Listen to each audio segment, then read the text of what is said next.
کہ کم سے کم نوجوانوں کے موبائلوں سے گانے نکل کر نعت رسول کے الفاظ چلے جائیں، اچھے قاری قرآن کی تلاوت چلی جائے۔ آج سے 15-20 سال پہلے آپ چلے جائیے، آج مجھے بڑی خوشی ہوتی ہے کہ فیس بک پر جب کوئی شاعر ہم لوگ ڈال دیتے ہیں جو کم سے کم ہزاروں کی سنکھیا میں لوگ سے ملنے آ جاتے ہیں اور یہ بتاتے ہیں کہ مجاہد صاحب، اشفاق صاحب، آپ کی اتنی ویڈیو ہم نے لوڈ کر رکھی ہے اور جب تک نعت رسول سن نہ لو تقلید مکمل نہیں ہوتی۔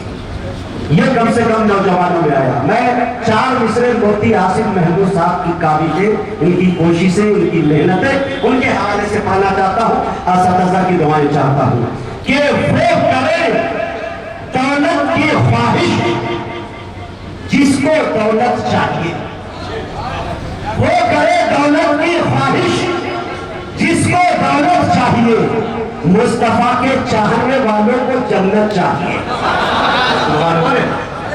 میرا کوئی بھروسہ نہیں کہ میں سامنے مائک لے کے کود بھی جاؤں، کود گیا تو ایک آدھ آدمی کو اپنے جیسا بنا بھی سکتا ہوں۔ تھوڑا سا ہوشیار رہا کرے، سبحان اللہ۔ وہ ٹھیک ہو کے بھی بیکار لگنے لگتے ہیں، جو بولتے نہیں بیمار لگنے لگتے ہیں۔ جناب اپنا تعلق ہے اس قبیلے سے جہاں غلام بھی سردار لگنے لگتے ہیں۔ مزہ آتا ہے میرے دوستوں۔ وہ کرے دولت کی خواہش، میں اس لیے یہ شعر پڑھ رہا ہوں۔ مفتی آصف محمود صاحب سے میری تمنا ہے، میری آرزو ہے، اور میری نہیں بہت سارے لوگوں کی۔ مفتی آصف محمود صاحب صرف مفتی نہیں، مقرر نہیں، بلکہ ایک اچھے شاعر بھی ہیں الحمدللہ۔ میں چاہتا ہوں کہ 4 منٹ صحیح خدمت کرنی ہوگی، یہ ہم لوگوں کی آرزو ہے، کسی کا دل توڑنا اچھی بات نہیں، آپ سے بہتر کون بتائے گا۔ شعر دیکھیں میرے دوستوں، وہ کرے دولت کی خواہش جس کو دولت چاہیے، مصطفیٰ کے چاہنے والے کو جنت چاہیے۔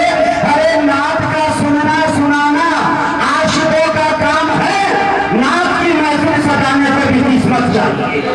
نعت کا سننا سنانا عاشقوں کا کام ہے، نعت کی محفل سجانے کو بھی قسمت چاہیے۔ میں بڑے ادب کے ساتھ جناب حضرت مولانا مفتی آصف محمود صاحب سے گزارش کر رہا ہوں کہ وہ تشریف لائے اور اپنے کلام سے ہم سامعین کو نوازے اس شعر کے ساتھ کہ یہ اس کے ہونے کی ادنا مثال ہے کہ نہیں، بولیے سبحان اللہ۔ یہ اس کے ہونے کی ادنا مثال ہے کہ نہیں، ہر ایک شے پہ عروج زوال ہے کہ نہیں۔ میں خون بیچ کر روٹی خرید لایا، فقیہ شہر بتائیے حلال ہے کہ نہیں۔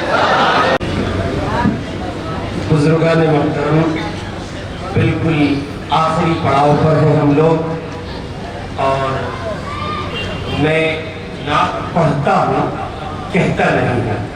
زمین بہت نازک ہے، اپنے آپ کو اس حیثیت کا نہیں پاتا، پڑھتا ضرور ہوں، کہتا نہیں۔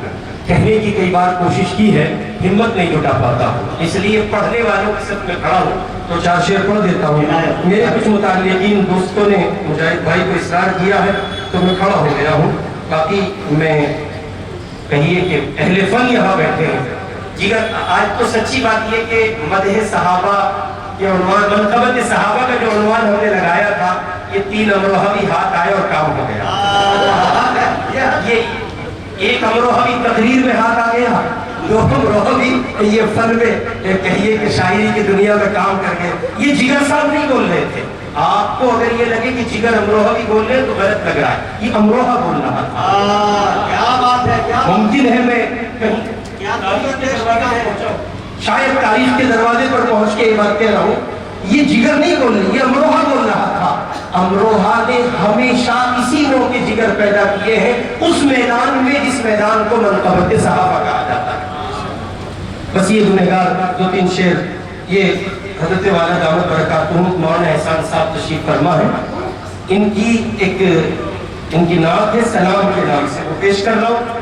اپنے ان رفقا کی نظر کر رہا ہوں، مفتی شہباز صاحب، مفتی جنید صاحب اور ان سب کے قائد میر کارواں ملت، امیر ملت مفتی شکیل صاحب اور دیگر حضرات، یہ بیت اللہ جا رہے ہیں، ان کی نظر کر رہا ہوں۔ شیخ سماعت فرمائیں۔ صبا ان سے جا کر پیام عرض کرنا، صبا ان سے جا کر پیام عرض کرنا، مگر پہلے میرا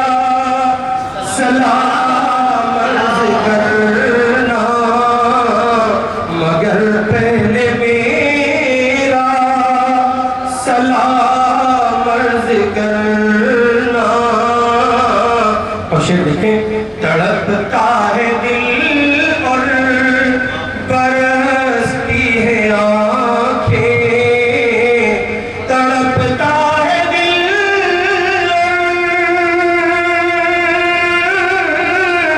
برستی ہے آنکھیں، میرے غم کا قصہ تمام عرض کرنا، میرے غم کا قصہ تمام